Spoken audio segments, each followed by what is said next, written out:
It is such a joy, it's such a pleasure and an honor every single time I come to this event to realize what I am certain we are going to realize again by the time we end here this evening, that the Caribbean is in great hands. The Caribbean, the future of the Caribbean is in great hands. The amount of talent and creativity and energy and futuristic thinking that is going to evolve from this evening's presentations is an assurance that the future of the Caribbean is in good hands. I have the pleasure and the privilege of working for an organization whose motto is leading sustainable tourism. And it is so critical for us to accept the fact that inherent in sustainability is the future, is the passing on of a baton. It is making sure that the assets that we have today are available to our children and grandchildren.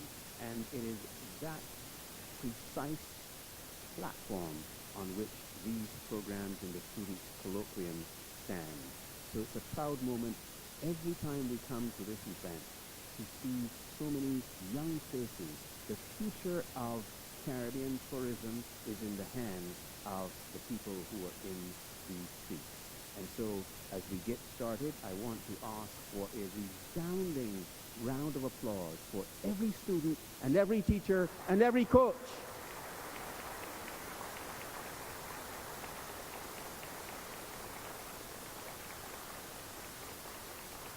And every coach and every mentor and every parent and every sibling and every household that contributed to the talent that we are going to see here this evening. So thank you all for being here. Thank you to the judges. We'll thank you properly later on, and to the organizers of this fine event.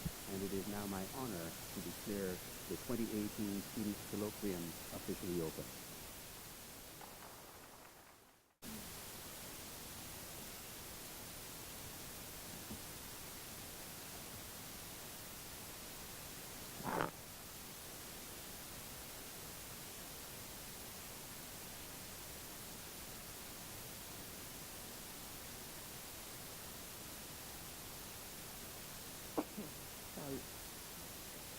My fellow ministers of government, directors of tourism, representatives of the Caribbean Tourism Organization, students, professors, ladies and gentlemen, a pleasant good evening.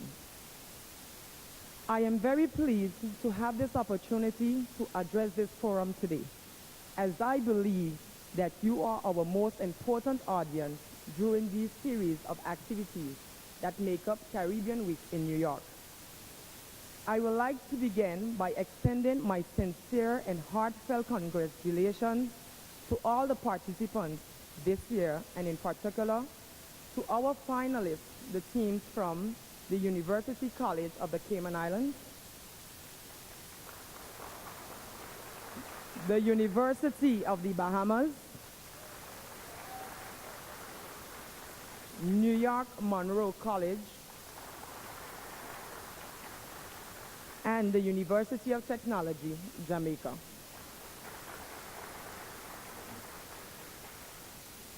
You are the future leaders of the Caribbean.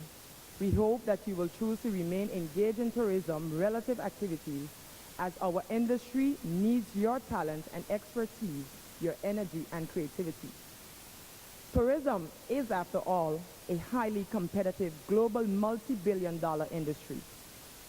The World Travel and Tourism Council estimates that the travel and tourism sector accounts for 10.4% of global GDP and 1 in every 10 jobs on the planet.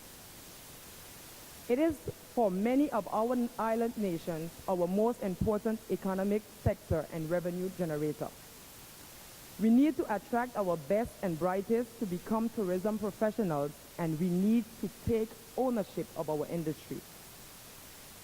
My pathway, however, to this industry is not a typical one, and I would like to share my story with you today.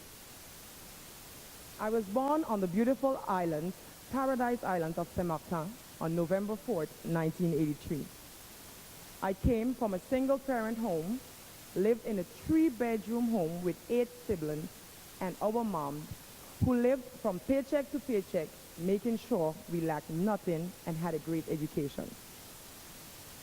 Growing up, I was and still is known as the little girl who always had something to say, who believed that we were all put on this earth for a time and for a reason. So therefore, it was important to find our true calling. My passion has always been in the area of youth and community development, which is another reason why I am so happy to be here with you today. You could say that I started early, as at the age of 7, I became president of a youth group called Action Group. Our objective was to create activities for our youth in the community through sports, art, and craft, and afternoon school programs, learning to value and cherish yourself and learning by example. It also allowed me to travel and meet with students from across the globe, which I must say helped me develop and see life from different perspectives. At a very tender age, I became the director of a training center, assisting youth in finding their path and giving them a second chance at life. While doing so, I continued my studies in business management and opened a heavy equipment company with my dad. At the same time, I also got my license to open a small boutique, snack and restaurant along with a car rental company. While everyone worried about my ability to manage all of this at once, I seized the opportunity in 2003 to work as a secretary and accountant in an aluminum manufacturing company.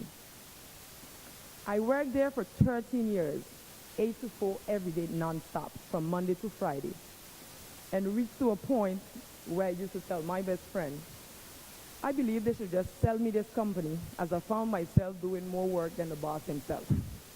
I think we all can relate to that. The idea stuck with me, and I kept pushing and being the best secretary and accountant that I could be, all while learning more in depth the functioning and management of this company. After 13 years of service, my dedication was rewarded when I was offered a partnership in that very same company. Of course, I quickly accepted that challenge, excelled at my new responsibilities, and in March 2016, I assumed the position of associate and managing director of that very same company. My political journey began in 2007 when a group of men and women saw great potential in this little girl and asked that I join them on a journey of youth political lift. We knew that we would not win, but we just felt that it was time that as young people our voices be heard. In 2012, with the same drive and with a broader view of life on a whole, I accepted again to be part of a political list. Once again, we did not win, but we made our voices heard loud and clear as we sat in opposition. And as we say in French, jamais 203. In 2016, I made one of the biggest and best decisions of my life and gave my life to Christ. This spiritual foundation has anchored me and is a great source of strength and comfort. In 2017, and at only 33 years old, we again contested the election. This time, we won. As a result, I became the youngest first vice president of the Territorial Council of St. Martin, in charge of youth, sports, and cultural affairs, and was also appointed chairlady of the tourism office. I must confess that this has been one accomplishment that I never aspired to. As much as I love standing up for what I believed in, helping others, making a difference, and accepting challenges, I never envisioned myself doing politics. It may sound strange, I know, but it was never my goal. I always lived my life under the motto, do unto others as you would like them to do unto you. In every situation, before making a decision, I asked myself, if it was for myself, how would I have handled that? How would I resolve this? I spend my time encouraging youngsters, and in particular, young women, to value themselves, to know their worth, and never sell themselves short. I encourage young men to prepare themselves to assume their role in their homes and lead by example. We can no longer have fatherless homes. I believe in perseverance and that old saying, if at first you don't succeed, then try and try again. Do not be crushed by failure or let it define you. Use it as a learning experience and get back in the game. Before you feel pressure to follow life's fairy tale guidelines, remember to get a reality check. Life isn't always what it seems. It is okay to make a mistake. What is important is the lesson you learn from that mistake. It is okay if at 18 you wanted to be an accountant and at 25 you wake up and say, I want to manage that company. It is okay to be different. Tell yourself you were born to stand out and not to blend in. And by the way, normal is boring.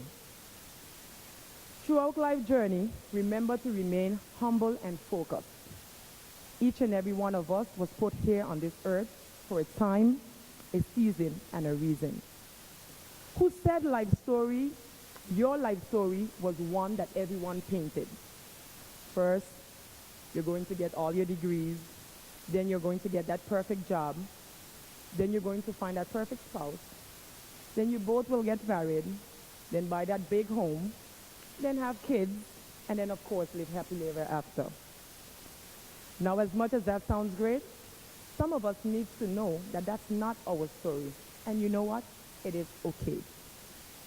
So what about you that didn't get all that in that order? What do? Do you give up?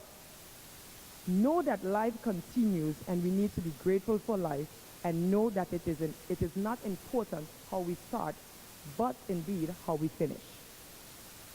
Now know that this has not, still isn't, and won't ever be easy. But it took determination to want to see a change and be that change. I am inspired by all of you here today, by your dedication and hard work, your enthusiasm, and willingness to work together to solve a common problem. The skills that you develop during this process will benefit you through life, in whatever field you choose to enter. Of course, we do hope it's tourism. And remember, instead of complaining about everything that goes wrong in your life, remind yourself someone out there has it worse than you. Again, my congratulations to you all, and we look forward to your presentation. I encourage you to embrace life. Find your true calling. Stop pressuring yourself. Stop making excuses. Don't be ashamed of who you are and what you stand for. In every bad, find the good. In every negative, find the positive. In every setback, set up your comeback. I commend the CTO for developing and supporting the Caribbean Students Colloquium, and I applaud their focus and sustainability for our tourism product. Thank you for having me, and as always, remember, walk humbly in your journey.